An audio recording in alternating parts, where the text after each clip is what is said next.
Kemudian kita akan masuk bab bagaimana kita berurusan dengan saudara-saudari kita. Tambah keindahan hidup Anda dengan mesra dengan saudara. Saudaramu adalah anak ayah dan ibumu, dan kadang saudaramu adalah anak ayahmu. Biarpun beda ibu, kadang saudaramu adalah anak ibumu, biarpun beda ayah. Ingat ancaman dari Nabi, la yadkhulul jannata qati', tidak masuk surga orang yang mutus tali persaudaraan. Dan kalau orang mutus tali persaudaraan itu memang yang rusak adalah hatinya. Begitu mudahnya dia membuat kerusakan dengan orang lain. Karena apa? Yang sedarah dengan dia saja diganggu dan disakiti, bagaimana dengan orang lain? Kalau ada orang baik tidak bisa baik dengan saudara, kalau ada orang tidak bisa baik dengan saudara, kalau ada orang zalim kepada saudara, kemudian dia kok berhubungan dengan Anda sangat baik, hati-hati. Bukan dia baik sesungguhnya, cuman dia belum sempat zalim kepada Anda. Pahami makna ini. Kalau ada orang baik, kenapa tidak baik dengan saudaranya, kemudian kok tampak dia baik dengan manusia yang lain, maka sebetulnya dia itu hanya belum sempat zalim, nunggu waktunya saja, karena hatinya yang mati, hatinya yang rusak. Sementara berbuat baik dengan saudara adalah kebaikan di atas kebaikan. Kalau Anda bersedekah dengan orang yang ada di sana yang tidak pernah Anda kenal, tidak ada hubungan sanak kerabat, Anda mendapatkan pahala yang besar. Tapi di saat Anda bersedekah dengan adik sendiri yang membutuhkannya, pahala di atas pahala, double, pahala sedekahnya utuh, pahala silaturahmi, bahkan mungkin pahala berbakti pada orang tua, karena itu anak kesayangan orang tua kita. Saudara adalah penting, wahai hamba Allah. Jangan sampai ada di antara kita bermusuhan dengan saudara karena hal sepele. Jangan sampai kita memutus tali persaudaraan. Hati-hati. Ini, kalaupun ada saudara mengganggu kita, tidak boleh kita membalas. Kita harus membalas dengan kebaikan. Karena apa? Kita rindu ridha Allah. Bahkan kalau bicara silaturahmi yang sejati, Nabi menggambarkan laisal wasilu bil mukafi. Penyambung silaturahmi sejati itu bukan orang yang membalas kebaikan saudara. Walakinnal wasil, akan tapi penyambung silaturahmi sejati adalah man idza quti'at rahimu alladzi quti'at rahimu, yang diganggu, diputus, dijailin dia, wasalaha, justru dia menyambung. Kalau saudara kita berbuat baik sama kita, mah enteng kita membalasnya dengan kebaikan, itu mah biasa. Tapi di saat dia tidak baik dengan kita, lalu kita membalas dengan kebaikan, itulah istimewa. Sampai seorang laki-laki ngadu kepada Rasulullah, ya Rasulullah, inna rajulan, ini datang kepada ya Rasulullah, inna li qarabatan, aku punya saudara kerabat ya Rasulullah, asiluhum wa yaqta'unani, aku sambung silaturahmi baik-baik, dia mutus, saya ngebaikin dia, mereka jahil. Uhsin ilaihim wa yusi ilayya, yusiun ilayya, aku berbuat baik kepada mereka, mereka malah jahat kepadaku. Ahlum alaihim wa yajhalun alayya, aku berusaha untuk baik-baik, maksudnya sabar dan sebagainya, tapi dia cuek denganku. Ini ngadu kepada Nabi, orang semacam ini, dia berbuat baik dengan saudaranya, enggak pernah dibalas. Nabi mengatakan, in kunta kama taqul, jika engkau benar seperti yang kau katakan, wahai hamba Allah, jika engkau benar seperti yang engkau katakan, faka'an laka annama tusiffuhumul malla, sesungguhnya dengan caramu itu seolah-olah kau telah menaburkan abu panas, debu panas di mukanya. Maksudnya apa? Menjadikan mereka itu, jadi kalau kita tidak membalas, mereka sendiri yang kebingungan. Wa mazala ma'aka minallahi dhahirun ma dumta alaih, ini yang terpenting. Dan ketahuilah, jika kamu dibegitukan oleh saudaramu, ketahuilah senantiasa Allah menyertaimu dengan bantuannya selagi engkau masih seperti itu. Jadi kalau ada yang dijahili oleh saudaranya, yakin justru aku dengan Allah, aku dekat kepada Allah, banyaklah memohon, banyaklah berbuat baik, karena Anda ditolong oleh Allah, Anda dengan Allah. Ada orang 3 model, ini diadukan, yaitu tadi, kalau ada orang berbuat jahat kepadaku, bagaimana ya Rasulullah kalau aku balas dengan kejahatan? Dijawab, kamu sama kalau begitu dengan dia. Yang kedua, orang berbuat baik kepadaku lalu aku balas dengan kebaikan. Ya memang harus begitu. Itu wajar, mah biasa. Yang istimewa gimana? Dia tidak baik kepadamu dan engkau membalas dengan kebaikan. Ayo kita saat ini melihat saudara-saudari kita. Dia adalah anak ayah kita, anak ibu kita. Bicara tentang silaturahmi tidak sah kecuali kita bicara tentang sebab apa sih yang menjadikan kita kok sama saudara tidak akur. Bicara silaturahmi bisa silaturahmi bahasa basi. Karena sudah menjadi sebuah kekuatan hanya untuk pamer keluarga besar Pak Haji Fulan.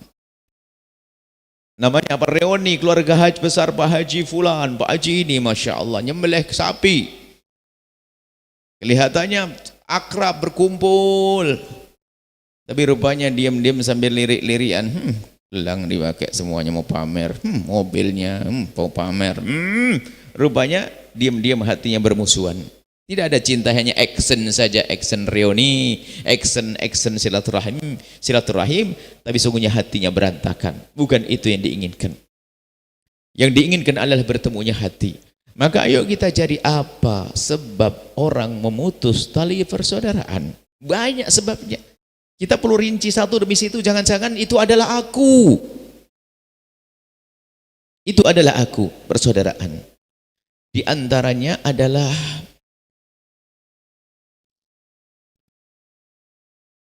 sama ayah tapi beda ibu, atau sama ibu beda ayah. Ini di antaranya. Ada orang mungkin ayahnya sama, gara-gara bedanya ibu itu sudah lirik-lirikan. Tidak akur, padahal ayahnya sama. Anggap saja ayahnya punya anak dia, kemudian ibunya meninggal dunia, lalu menikah lagi dengan ibu yang baru, punya anak, berarti kan adiknya. Cuman kekotoran jiwa mengatakan itu bukan anak ibuku, tapi kan anak ayahmu. Nggak bisa, tidak. Akhirnya beda, memperlakukan yang beda dengan adiknya. Nah, di saat ayahnya meninggal dunia, adiknya masih kecil, kesempatan untuk masuk neraka dengan berbuat zalim kepada adiknya. Hati-hati.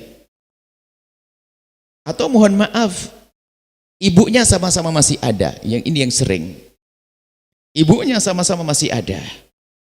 Ada kecemburuan seorang istri yang pertama kepada yang kedua atau sebaliknya, tapi cemburu ini justru jadikan jembatan menuju neraka. Anaknya diajari bermusuhan dengan saudaranya. Anaknya diajari, maka ibu gagal yang telah mengajari anaknya punya kebencian dengan saudaranya. Mungkin Anda tidak bisa bertegur sapa dengan madu Anda, mohon maaf, dengan madu Anda, tapi anak Anda jangan jadikan anak syaitan. Ajari mereka untuk baik-baik, karena apa? Jangan sampai hatinya rusak, punya dendam. Ajari untuk sambung silaturahmi. Ya, mungkin Anda sebagai seorang istri tidak bisa sapaan dengan istri yang lainnya, tapi anak Anda sudah terlanjur lahir dari perut Anda, dia harus menjadi anak yang sukses. Jangan tanamkan di hatinya kebencian. Bahkan mungkin, mohon maaf, ibu yang satunya lagi nggak baik, jahat dan sebagainya. Itu kan ibunya. Mohon maaf, mungkin ayahnya menikah lagi, mohon maaf. Ketemu istri yang kurang baik, ngerongrong segala macam, lahir anak tidak dosa, jangan dihubung-hubungkan dengan ibunya yang enggak benar, tapi anak adalah adikmu, hai hamba Allah. Ini contoh. Atau sebaliknya, seorang ibu suaminya meninggal dunia, lihat, suaminya meninggal dunia, dia punya hajat harus menikah, anaknya enggak setuju, ibunya melahirkan lagi, dimusuhi anaknya. Karena apa? Karena waktu ibu menikah aku tidak setuju. Nah, ini memusuhi adiknya. Harus kita cermati, sehingga seibu bermusuhan. Innalillah. Kalau memang kesalahan orang tuanya, mungkin biarkan, itu kesalahan orang tua.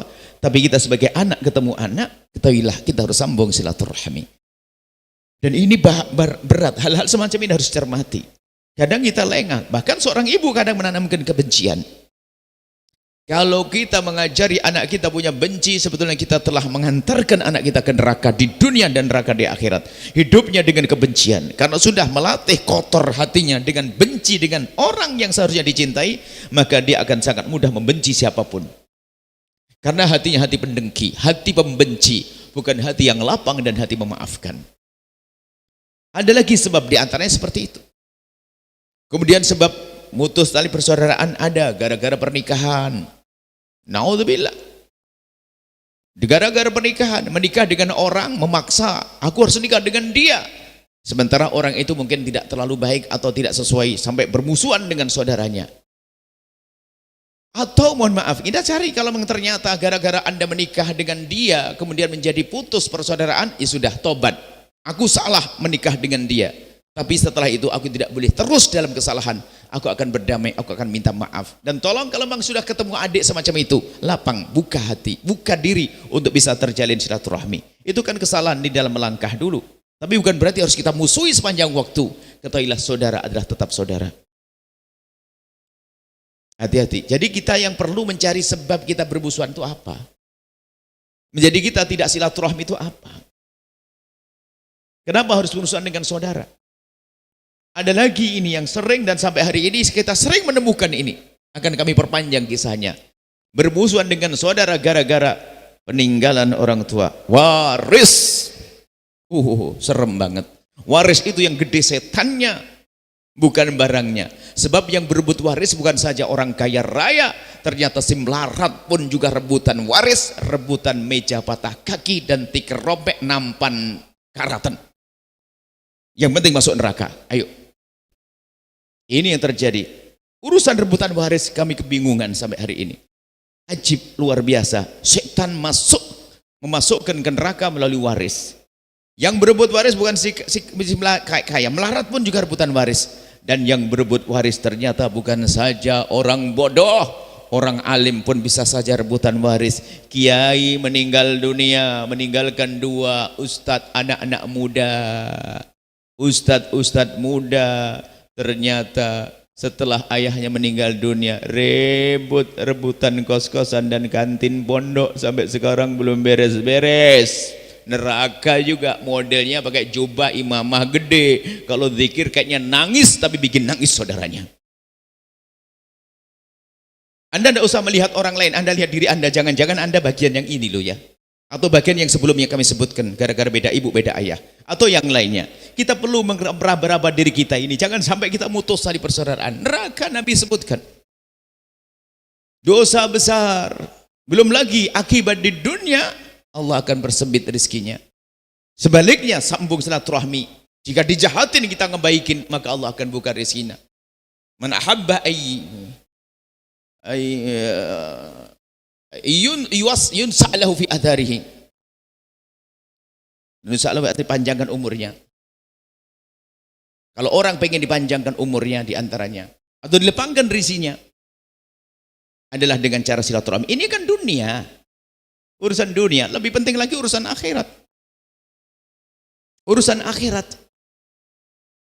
Kebahagiaan di akhirat. Maka ayo kita meraba-raba. Urusan waris na'udzubillah mengerikan. Dan sampai hari ini kita sering menemukan waris-waris. Padahal yang datang membicarakan tentang waris ternyata mereka bukan orang-orang bodoh. Subhanallah. Waris itu uniknya. Bicarakan waris itu gampang, ada yang angkat suara. Kasih rambu-rambu. Jika dalam sebuah keluarga ingin berbagi waris, lalu Anda mengangkat suara lebih dulu, maka sebetulnya syaitannya adalah Anda. Karena di saat ada satu mengangkat suara, yang lain tersinggung, hangat, dan kemudian panas, lalu menjadi permusuhan. Awas, hati-hati. Kalau Anda pernah mengangkat suara, Anda sekarang berdamai, Anda minta maaf kalau dulu aku angkat suara. Apa sih? Mengangkat suara, akhir tersinggung, adiknya, abangnya tersinggung. Hati-hati. Jangan menjadi setan dalam keluarga kita. Anda harus menjadi dalam pembagian waris, Anda harus menjadi orang yang paling lembut. Gimana baiknya saja menurut syariat. Dan urusan waris ini ternyata kisahnya panjang. Bukan saja urusan keluarga ini, tapi kadang-kadang pasangannya. Mohon maaf, kita pernah membagi waris. 5 keluarga itu sudah oke semuanya. Beres semuanya. Sesuai dengan petunjuk syariat, oke. Pulang ke rumah. Bubar, setengah jam ada yang telepon, tolong dipending dulu ya. Rupanya seorang perempuan ketemu suaminya yang bentuknya manusia tapi setan berada di rumahnya. Ngajari untuk tidak segera beresin warisan. Rupanya setannya pakai kopiah putih di rumah Pak Haji Fulan. Ngajari istrinya untuk berebut waris. Atau sebaliknya, setannya pakai kerudung mengajari suaminya untuk menuntut waris. Padahal dibagi dengan benar. Hati-hati ya hamba Allah. Sengaja kami harus agak keras begini karena apa? Permasalahan waris ternyata kisahnya adalah berulang-ulang dan banyak. Bahkan kalau kita tunjuk tidak ada satu kampung kecuali ada orang berebut waris. Ternyata inilah pintu setan yang luar biasa gede. Maka jangan sampai Anda masuk pintu ini. Kita harus berdamai dengan saudara urusan waris. Na'udzubillah, pembagian waris. Waris adalah warisan, adalah rezeki nomplok, bukan jerih payah. Anda akan tabi rizki yang Allah berikan. Sepeninggalan ibunda, ayah Anda langsung pindah hak milik menjadi milik Anda. Berarti kan rezeki nomplok tanpa jerih payah Anda. Maka ambillah dengan cara yang baik. Maka harta waris jika diambil dengan cara yang halal benar akan menjadi keberkahan di harta kita. Digunakan apapun menjadi baik karena kita ambil dengan cara yang benar. Kenapa? Itu keringat ibunda ayah Anda. Tapi sebaliknya jika harta waris diambil dengan cara yang haram akan panas membakar. Harta yang lainnya tidak berkah. Dimakan istri pun kurang ajar. Dimakan anak pun jadi anak jahat. Hati-hati dengan harta warisan. Ambil dengan cara yang benar, hai hamba Allah. Takutlah kepada Allah. Jika ada di antara yang hadir punya masalah atau telah berbuat zalim kepada saudaranya, segera selesaikan di saat pulang dari tempat ini. Jangan Anda membiarkan diri Anda terus digiring syaitan untuk masuk neraka jahanam. Masih ada waktu untuk berdamai. Bahkan kalau seandainya ternyata, aduh teramat besar yang aku ambil dari adikku, habiskan hartamu untuk menyelesaikan problem keluarga ini. Jangan sampai senang sesaat di dunia, ternyata di neraka sengsara. Bahkan kadang orang yang jago rebutan waris itu ternyata si perebut waris yang paling banyak, ternyata gayanya hobi umroh keluarga. Serem kan? Umroh. Dialah orang masuk neraka lewat Mekah, ya hamba Allah. Kita harus mencari contoh yang banyak. Jangan-jangan itu adalah kita. Jangan-jangan itu adalah kita. Kalau memang itu betul Anda bisa diselesaikan malam ini, kita berdamai. Gak usah ragu, justru yang repot kita tidak sadar. Ternyata jalan kita salah, seperti umrah, haji, bangun masjid, sedekah. Ternyata rebutan waris belum beres. Untuk apa? Sedekah tidak berguna, umrah tidak diterima. Karena apa? Kita dolim kepada saudara. Harta saudara kita gunakan untuk umrah. Maka kepada suami, pastikan bahwasanya engkau mendukung istrimu untuk mengambil waris dengan cara yang benar. Bahkan kalau ada saudara-saudari dari istrimu ternyata ada yang jahat, jangan dikompori, akan tapi tenangkan, sejukkan hatinya biar tidak ikut ribut. Wahai para istri ahli surga, pastikan engkau adalah wanita yang membantu suami untuk bisa menerima waris dengan lapang. Jangan ajari untuk menjadi suami ahli neraka. Ini perlu harus ada kekompakan, hati-hati. Memang kadang seperti itu, kebutuhan bermacam-macam. Subhanallah, heran. Urusan waris, kok serem banget urusan waris. Ada beberapa orang ngadu kepada kami, kakak beradik cerita tentang waris. Salah satu orang cerita, kami senang karena rupanya salah satu ini seorang guru. Dia ngerti agama, bahkan dia cerita waris harus begini-begini. Dia cerita, karena sudah ada yang mengerti ilmu, ya kami serahkan. Insya Allah keluarga seperti ini akan aman karena sudah ada yang ngerti ilmu. Serahkan kepada dia agar dibagi dengan benar warisan. Insya Allah. Bubar mereka, karena mereka berempat. Bubar mereka, setelah itu keluar. Tidak lama kemudian yang dua balik lagi. Loh, kok balik lagi?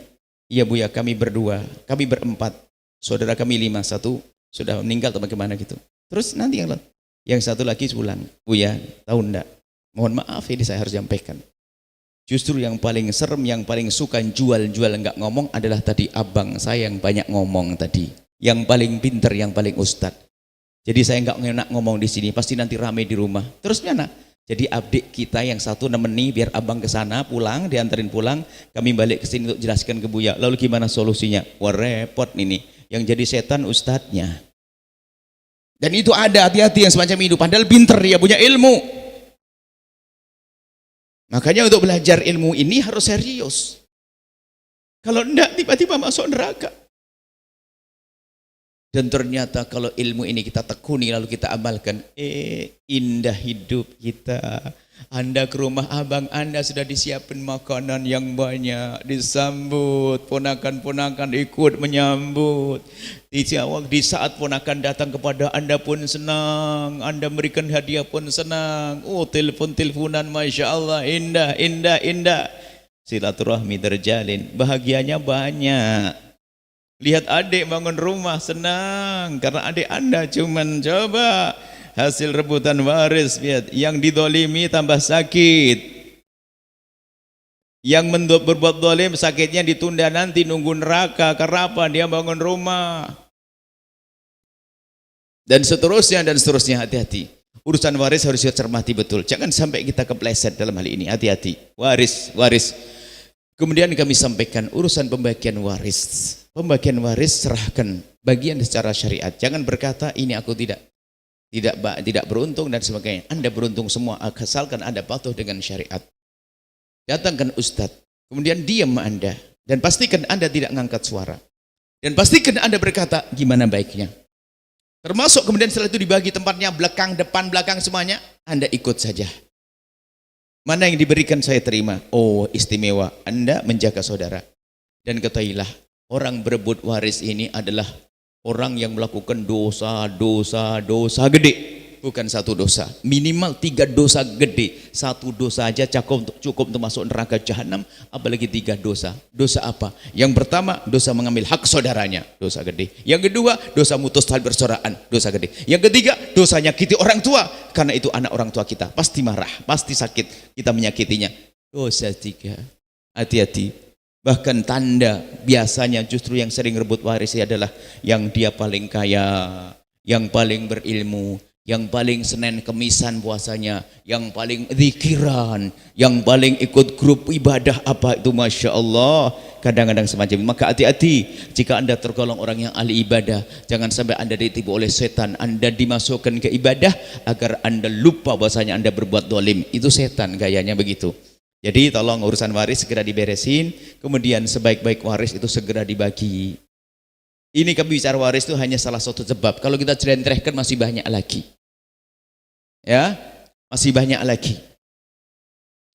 Waris itu sebaik-baik waris segera dibagi. Bahkan kalau seandainya ibunda wafat, nah ini termasuk membagi waris itu adalah misalnya ayahanda wafat, ya segera dibagi hartanya ayah. Dibagi dengan cara yang benar, ulama yang membagi, selesai. Jangan nunggu. Ini ada sebagian mengatakan, ayo dibagi waris. Enggak enak, ibu masih ada. Loh, terus memang ibunya suruh meninggal langsung. Ini kebiasaan yang salah. Katanya ibu masih ada, nggak enak waris dibagi. Diam-diam doain ibunya kapan wafat. Kan kurang ajar itu anak. Bapak meninggal dunia, hartanya ayah dibagi, ibu mendapatkannya. Dan kita sebagai orang anak mendapatkan. Atau sebaliknya, ibu meninggal dunia, ayah mendapatkan waris. Jangan nunggu. Ada lagi urusan waris ini adalah masih hidup durhaka kepada orang tua. Hati-hati. Seorang anak, bapaknya masih hidup, ibunya masih hidup, ngomong, ayah jatah waris saya mana? Itu anak ahli neraka ini, anak durhaka ini. Bapaknya masih hidup dibilang waris ini. Seolah doain bapaknya cepat mati. Jangan-jangan orang itu cepat mati itu. Bapaknya masih hidup kok bilang mana waris saya? Kok ada? Ayo, pernah dengar? Kita pernah dengar itu. Anak saya nuntut waris saya. Ajib. Bapaknya masih hidup, hati-hati. Dan itu model orang begitu. Kalau bapaknya meninggal beneran, pasti dia yang berantem sama saudaranya. Orang busuk gitu. Dan itu bukan Anda. Kami hanya menyebutkan si busuk itu. Karena apa? Dia akan membuat kerusakan di muka bumi. Anda mau orang baik semua. Anda ahli surga. Dan kalau ternyata apa yang kami sebutkan, ada di antara yang kami sebutkan adalah Anda urusan dengan Allah mudah. Ayo bertobat, selesai. Bertobat. Selesai kisahnya. Kemudian tadi warisan hendaknya segera dibagi. Tapi biarpun segera dibagi, tetap ada rambu-rambunya. Waris itu segera dibagi. Kalau perlu seandainya mayat belum dikubur, dibagi. Seandainya bisa. Bahkan kita pernah melakukan, baru dikubur siang, asar, habis maghrib saya membagi harta. Karena duit anak orang cukup, ada sebagian aset-aset tanah, itu nggak bisa langsung dibagi. Uang tunai, ada di berangkasnya atau apa? Uang tunai. Keluarkan semuanya uang tunainya. Kita bagi uang tunai ada berapa? Ratusan juta begitu, dibagi begitu, ada berapa bersaudara. Waktu kami berikan pada anak yang pertama, anak pertama tiba-tiba memegang sebentar lalu menarik tangannya. Buya, apa boleh kalau seandainya bagian saya gunakan untuk bangun masjid? Oh boleh. Satu lagi, gimana Buya kalau bagian saya untuk bangun madrasah saya di kampung saya ada? Oh boleh. Yang ketiga, mengambil, Buya, kalau saya masih banyak kebutuhan, saya belum bisa seperti kakak-kakak saya. Oh enggak, itu hakmu, halal. Enggak apa-apa. Oh enggak apa-apa, hakmu. Gimana? Ternyata adiknya tiba-tiba ngomong, Buya, kalau jatah saya buat abang saya gimana Buya? Karena saya alhamdulillah cukup dan saya abang saya memang belum mapan. Subhanallah. Karena baru meninggal ibunya atau ayahnya, suasana masih sejuk, begitu mudah berbuat baik. Makanya segera membagi bukan rebutan. Kadang-kadang cepat membagi. Udah kok baru meninggal rebutan. Lah ini memang gaya orang suka rebutan. Wong membagi kok rebutan, ini bagaimana sih? Dipercepat, sebaik-baik waris dipercepat. Kalau panjang kisahnya menjadi sebab suudon. Loh, suudon. Wong itu sebetulnya lihat. Keset di rumah ibu gitu atau ayah kita. Keset selama ini keset itu nggak pernah dipakai, dipinggirin, diinjek-injek. Tapi gara-gara setelah meninggal dunia, ada salah satu saudara kita, keset yang nggak berguna itu diambil, dicuci, taruh di rumah. Itu kelihatan, loh, kok ada keset di sini? Ini bukan keset ibu kan? Nah, baru keset. Nanti ada yang bawa gelas, bawa jamu, ribut semuanya. Hati-hati. Maka harus segera dibagi. Tapi biarpun segera dibagi, jangan lupa bahwasanya pertama adalah hutang orang tua kita terlebih dahulu. Hutang kepada Allah, punya nazar, punya fidyah yang harus dibayar, dahulukan. Atau sudah pernah wajib haji, dihajikan. Biarpun cara menghajikannya bisa saja berangkat dari saudaranya atau kita membayar orang untuk menghajikannya. Yang kedua, hutang kepada manusia. Hutang kepada manusia. Kemudian setelah itu adalah zakatnya. Mungkin punya toko gede, sudah mau dizakati, meninggal ayah atau ibu meninggal, maka keluarkan zakatnya dulu. Kemudian yang keempat adalah wasiat-wasiat yang dipenuhi. Tentunya urusan wasiat, hati-hati urusan wasiat. Tidak semua wasiat harus dipenuhi. Tanyakan ulama. Bahkan ada wasiat yang haram dipenuhi. Hati-hati. Wasiat ayah kita, wasiat ibu kita, tapi haram dipenuhi. Ada wasiat yang wajib. Yang haram gimana? Nah, kalau abah nanti wafat, tolong anak-anak muda di gardu sana tolong kirimin minuman keras 10 kerat. Baik, ini wasiatnya bener ini. Jadi wasiat itu ada wasiat yang haram dipenuhi, ada wasiat yang harus, makanya tanyakan ke ulama. Yang kelima adalah biaya perawatan jenazah. Mohon biaya perawatan jenazah waspada ini untuk wajib fardu kifayahnya. Tapi ingat, ini saya ingatkan, yang biasa mengadakan selamatan saat ibundanya wafat atau ayahandanya wafat, sedekah. Sedekah tidak boleh diambil dari harta waris. Kalau Anda sebagai seorang anak, saya ingin bersedekah untuk ayah saya, maka ambil dari duit Anda, tidak boleh dari harta peninggalan. Sebab harta peninggalan sebelum dibagi milik semua ahli waris. Cuman kadang ini sebagai anak tertua langsung aja nyembelih sapi. Ngendes, ya Allah, utang belum dibayar, sapiku sudah disembelih. Hati-hati Anda. Kalau mungkin sebagian yang mengatakan istilahnya tahlilan dan sebagainya, tidak boleh. Itu menggunakan harta peninggalan warisan. Harus dari kocek Anda. Hati-hati dari kocek Anda. Kalau Anda ambil dari harta warisan, Anda harus dapat izin dari semuanya, karena itu milik semuanya. Apalagi kalau ada anak kecil yang nggak bisa diminta izin, sama sekali nggak boleh anak kecil diambil hartanya. Ini saja insya Allah, semoga Allah menjaga hati kita semuanya. Ya, agak sedikit hangat karena memang kita menemukan permasalahan panjang sekali masalah ini.